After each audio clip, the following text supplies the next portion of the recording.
Well, Paul, we're so excited to have you on the 19 today. It's great to be here. Thanks for having me. So, for our listeners that are new to AI, what is your simplest definition of artificial intelligence? Yeah, the definition that I often use is the science of making machines smart, which we take from Demis Hassabis, who's the co-founder and CEO of Google DeepMind. And the simplest way to think about that is replace machines with software. So it's the science of making the software you use to do your job smart. It's the most relevant way to think about it as a business person or as a marketer. Is the software is going to get better and better. It's going to learn. It's going to help you by making recommendations and predictions and generate Sure. content. Okay. So, can you break the primary areas of artificial intelligence down further?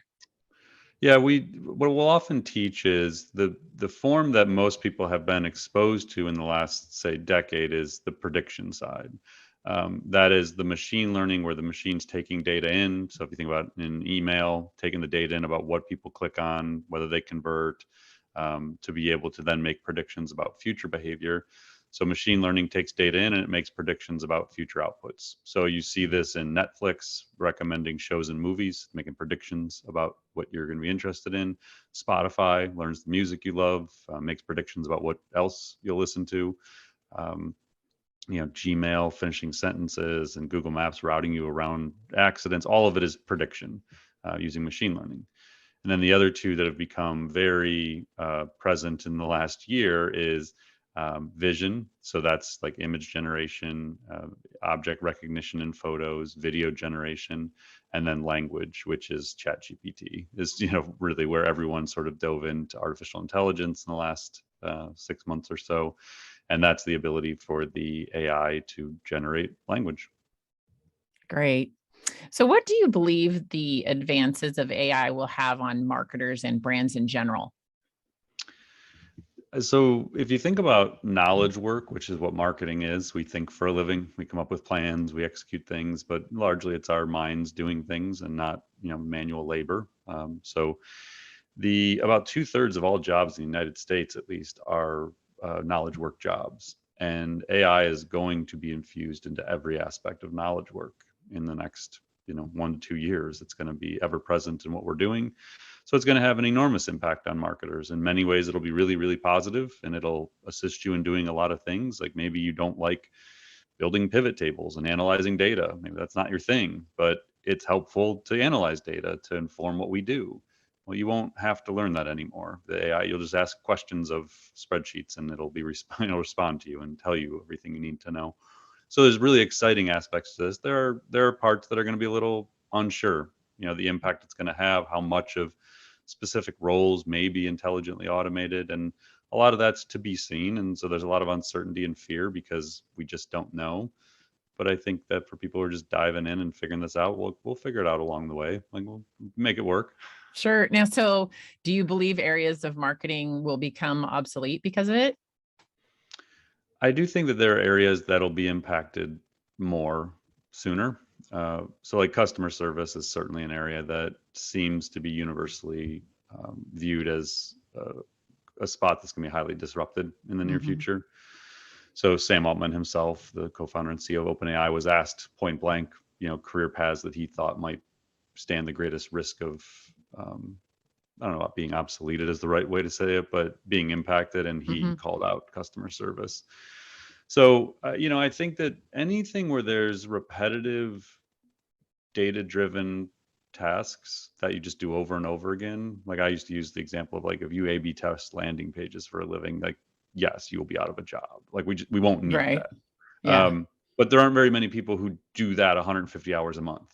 And so I think it's going to be a lot more of if you take your 150 hours or so that you work in a month and you start looking at all the tactical things you do, you may find that 10 to 20 hours a month, AI is going to be able to largely do for you. And maybe that's in 6 months, depending on what industry, and maybe it's in 18 months.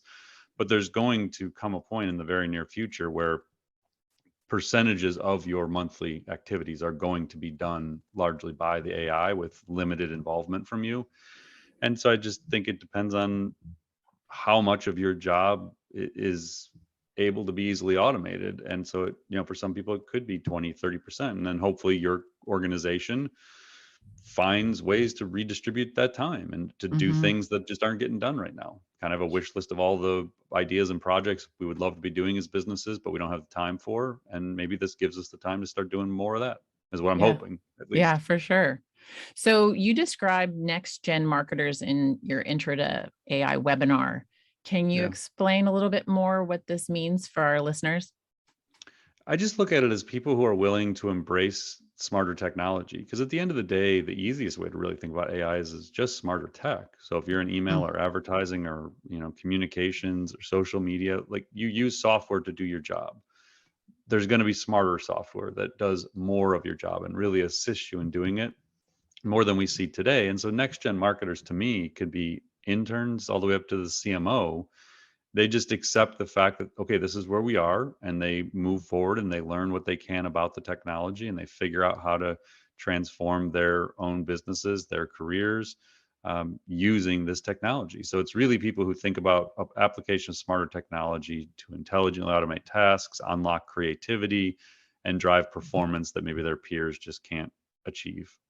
sure. It's great that it can happen at all levels of an agency or a brand's firm. Yeah. For sure. So, according to the latest CMO survey, web performance is one of the most used marketing metrics. Are there AI tools that boost these metrics, such as increased time on page or improve search? Yeah. I mean, I think it's going to go the opposite direction, honestly, a little bit. Okay.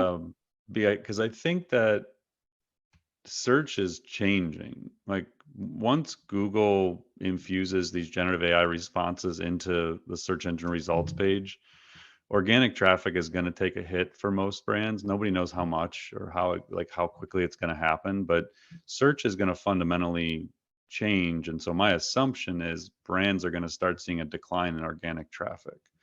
Um, so in some ways, the metrics may shift. Like my Mm-hmm. belief is that more human content becomes really critical, and what I mean by that is stuff that's not easily faked.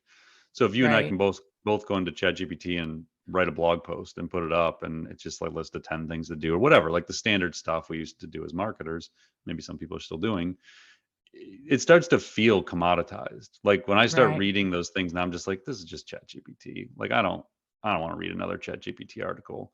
And so it may not be, but that's how it feels to me now when I read that Mm-hmm. stuff. And so I've found my own listening and viewing and reading habits have evolved to where I want to like listen to podcasts where I'm just hearing someone talk. I want to be at a live event where I'm seeing someone in person and knowing it's them and their thoughts.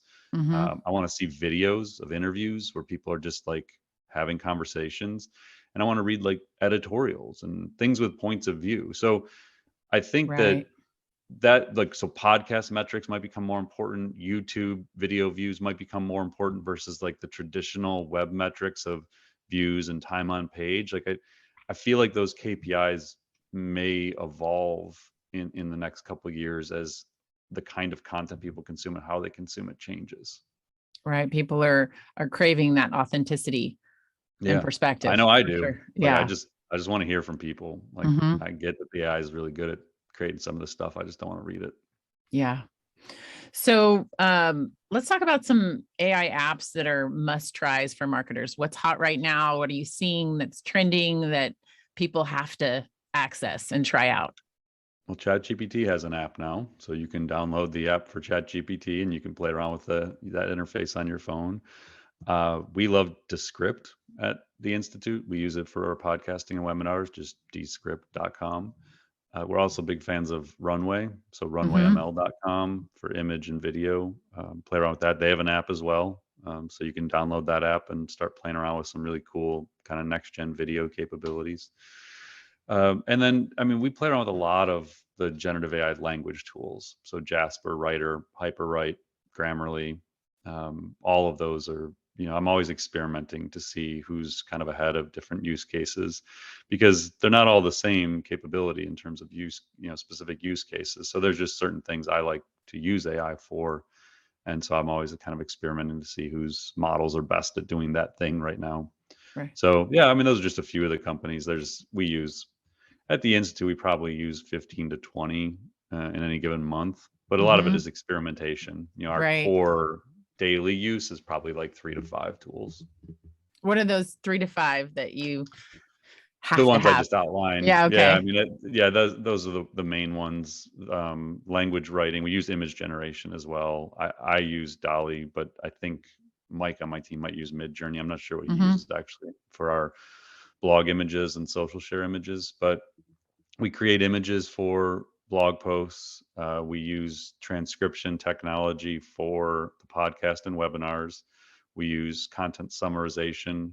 Again, GPT-4 is the main one I would use, Hmm. but take a transcript, drop it in, and have it summarize it for blog posts, creating social shares, headlines, ideation. Like most of my personal use cases are language models Sure. and applications over those language models. So you also in the webinar suggest that brands create a generative AI policy. Can you explain what this is and why it's so important for companies?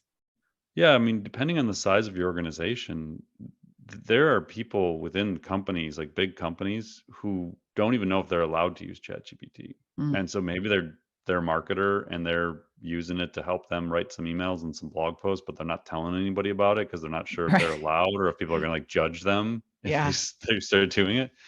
So I mean, for one, it's just clarity for your team about what they're allowed to use. So I think that's really important. And then I think beyond that, transparency to your audience of how you're using the technology. So when we say generative AI policies, generative AI includes 5 main categories. So you have language or text, you have images, video, audio, and code. Those are kind of the 5 major ones that we all have exposure to today. And so what we're basically saying is this, regardless of the size of the company, you should clarify for your team you are or are not allowed to use these technologies. If you do use them, here are the guardrails for which you're allowed to do it. So for example, if you're allowing them to use Chat GPT and your employees are exploring different use cases, they could be taking a transcript of meeting notes out of Zoom and dropping it into Chat GPT and asking it to summarize it or find action items. Well, that information just became training data for OpenAI. They keep all of that. So Hmm. anything you put into ChatGPT, they keep. The other thing is anything you create with generative AI, you don't own. So the U.S. Copyright Office has offered guidance in March that says that a human has to author something to be able to get a copyright on it. So if you use AI to generate a logo, I can take that logo and put it on a hat and sell it, and you can do nothing about it because you don't Mm. own it. The Right. AI created it. Hmm. So the generative AI policies make all this clear to your team. Like, here's how we're using them. Here are things you need to be clear about when we do use them. And then here's how we're going to be transparent to our audience about our use of these technologies. And we're not going to put it in every post like, oh, this paragraph was written by AI. It's just down at the bottom. The way I envision this is just a generative AI policies link. And then if I'm on your site and I was like, this is pretty good stuff, I wonder if AI wrote all this, I could just click on Sure. that and be like, oh, cool. They're just using it for outlining and ideation. Awesome. Like, Hmm. so Yeah, that's what we've done so far is just outlining, ideation, looking up images, getting brainstorming started. yeah, that's how I use it. It doesn't write anything for me. I do use it though for outlines and ideas. And I do use it for strategy, like internal Hmm. planning and thinking. But I don't like nothing I write on LinkedIn, which is my main channel. Like I try and post once a day or so. I don't even use Grammarly. Like I don't even have AI editing that stuff. I just Right. don't like it. I just want to. I'm a writer though, so like I like the process of writing. Hmm. I have no desire to have AI do that for me. Hmm. So, for brands that want to get started with AI, I know you have courses and things that you can take. What would you suggest for them?